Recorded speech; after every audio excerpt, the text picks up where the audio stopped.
Hi ಎಲ್ಲರಿಗೂ ನಮಸ್ಕಾರ. ಇವತ್ತಿನ ವಿಡಿಯೋದಲ್ಲಿ ಸೂಪರ್ ಆದ ಟೇಸ್ಟಿಯಾದ ಚಟ್ನಿ ಮಾಡಿ ತೋರಿಸ್ತಾ ಇದ್ದೀನಿ.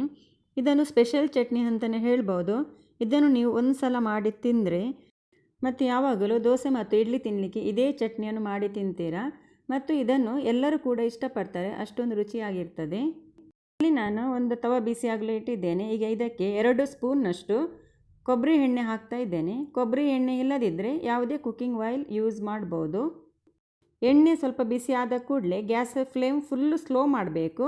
ಆ ನಂತರ ಇದಕ್ಕೆ 1 ಚಮಚ ಜೀರಿಗೆ, 1 ಚಮಚ ಉದ್ದಿನಬೇಳೆ, ಹಾಗೆಯೇ ಒಂದು ಚಿಕ್ಕ 2 ತುಂಡು ಶುಂಠಿ, ಹಾಗೆಯೇ ನಮ್ಮ ಖಾರಕ್ಕೆ ತಕ್ಕಾಗಿ ಕಾಯಿಮೆಣಸು.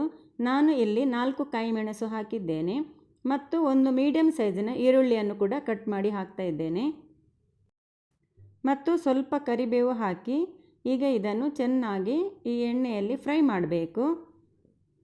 ಗ್ಯಾಸ್ ಫ್ಲೇಮ್ ಫುಲ್ಲು ಸ್ಲೋವಲ್ಲೇ ಇರಬೇಕು, ಫಾಸ್ಟ್ ಇಡಲಿಕ್ಕಿಲ್ಲ.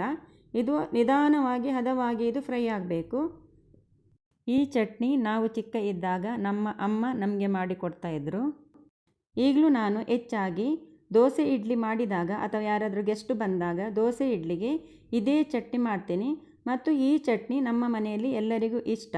ಈರುಳ್ಳಿ ಹಸಿ ವಾಸನೆ ಹೋದ ನಂತರ ಇದಕ್ಕೆ ನೀರಿನಲ್ಲಿ ಕ್ಲೀನ್ ಮಾಡಿಟ್ಟ ಸ್ವಲ್ಪ ಕೊತ್ತಂಬರಿ ಸೊಪ್ಪು ಸೇರಿಸಿ ಒಟ್ಟಿಗೆ ಇದನ್ನೀಗ ಚೆನ್ನಾಗಿ ಫ್ರೈ ಮಾಡಬೇಕು.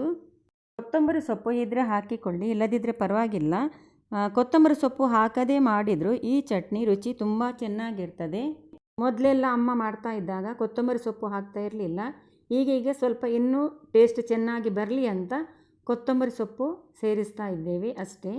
ಈಗ ಇದು ಚೆನ್ನಾಗಿ ಫ್ರೈ ಆಗಿದೆ ನೋಡಿ, ಇಷ್ಟಾದರೆ ಸಾಕು, ಇದಕ್ಕಿಂತ ಜಾಸ್ತಿ ಬೇಡ. ಈಗ ಗ್ಯಾಸ್ ಆಫ್ ಮಾಡಿದ್ದೇನೆ. ಇದು ತಣ್ಣಗಾದ ಮೇಲೆ ಗ್ರೈಂಡ್ ಮಾಡಲಿಕ್ಕೆ ಉಂಟು.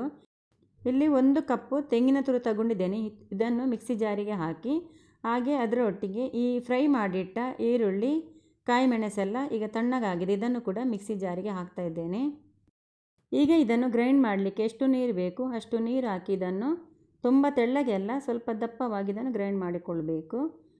ಈಗ ಇದನ್ನು ಗ್ರೈಂಡ್ ಮಾಡುವ. ಈಗ ಇದನ್ನು ಸ್ವಲ್ಪ ಗ್ರೈಂಡ್ ಮಾಡಿ ಆಯಿತು, ಇನ್ನು ಗ್ರೈಂಡ್ ಮಾಡಲಿಕ್ಕೆ ಇದೆ. ಈಗ ಒಮ್ಮೆ ಸ್ಪೂನಲ್ಲಿ ಮಿಕ್ಸ್ ಮಾಡಿಕೊಂಡು ಈಗ ಇದಕ್ಕೆ ರುಚಿಗೆ ತಕ್ಕಷ್ಟು ಉಪ್ಪು ಸೇರಿಸ್ತಾ ಇದ್ದೇನೆ. ಈಗ ಇದಕ್ಕೆ ಸ್ವಲ್ಪ ನೀರು ಹಾಕಿ ಇನ್ನೊಂದು ಸಲ ಇದನ್ನು ಗ್ರೈಂಡ್ ಮಾಡಿಕೊಳ್ಬೇಕು. ನೋಡಿ, ಇವಾಗ ಇದು ಗ್ರೈಂಡ್ ಮಾಡಿ ಆಗಿದೆ.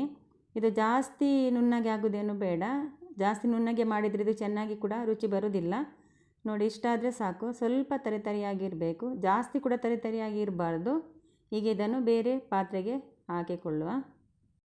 ಗಟ್ಟಿ ಚಟ್ನಿ ಬೇಕಿದ್ದರೆ ಇದಕ್ಕೆ ನೀರು ಹಾಕಬೇಕಾಗಿಲ್ಲ, ಹೀಗೇನೆ ತಿನ್ಬೋದು. ನನಗೆ ಇಲ್ಲಿ ಸ್ವಲ್ಪ ತೆಳ್ಳಗೆ ಬೇಕು, ಅದಕ್ಕೆ ನಾನು ಮಿಕ್ಸಿ ಜಾರಿಗೆ ಸ್ವಲ್ಪ ನೀರು ಹಾಕಿ ಆ ನೀರನ್ನು ಕೂಡ ಇದಕ್ಕೆ ಸೇರಿಸ್ತಾ ಇದ್ದೇನೆ. ನಮಗೆ ಚಟ್ನಿ ಎಷ್ಟು ತೆಳ್ಳಗೆ ಬೇಕು ಅಷ್ಟು ಹದ ನೋಡಿಕೊಂಡು ನೀರು ಹಾಕಿಕೊಳ್ಬೇಕು ಮತ್ತು ಉಪ್ಪು ಸರಿ ಆಗಿದೆಯಾ ನೋಡಿಕೊಳ್ಬೇಕು. ಚಟ್ನಿ ರೆಡಿಯಾಗಿದೆ. ಈಗ ಇದಕ್ಕೆ ಒಂದು ಒಗ್ಗರಣೆ ರೆಡಿ ಮಾಡುವ. ಒಗ್ಗರಣೆ ಇಲ್ಲದೆ ಕೂಡ ಈ ಚಟ್ನಿ ತಿನ್ನಲಿಕ್ಕೆ ತುಂಬ ರುಚಿಯಾಗಿರ್ತದೆ.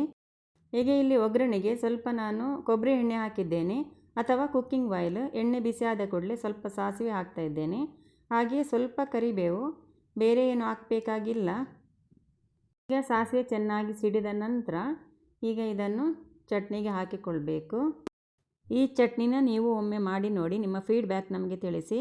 ಇವತ್ತಿನ ಈ ರೆಸಿಪಿ ತಮಗೆ ಇಷ್ಟವಾದಲ್ಲಿ ನನ್ನ ಚಾನಲನ್ನು ಪ್ಲೀಸ್ ಸಬ್ಸ್ಕ್ರೈಬ್ ಮಾಡಿ, ಲೈಕ್ ಮಾಡಿ, ಶೇರ್ ಮಾಡಿ. Thank you.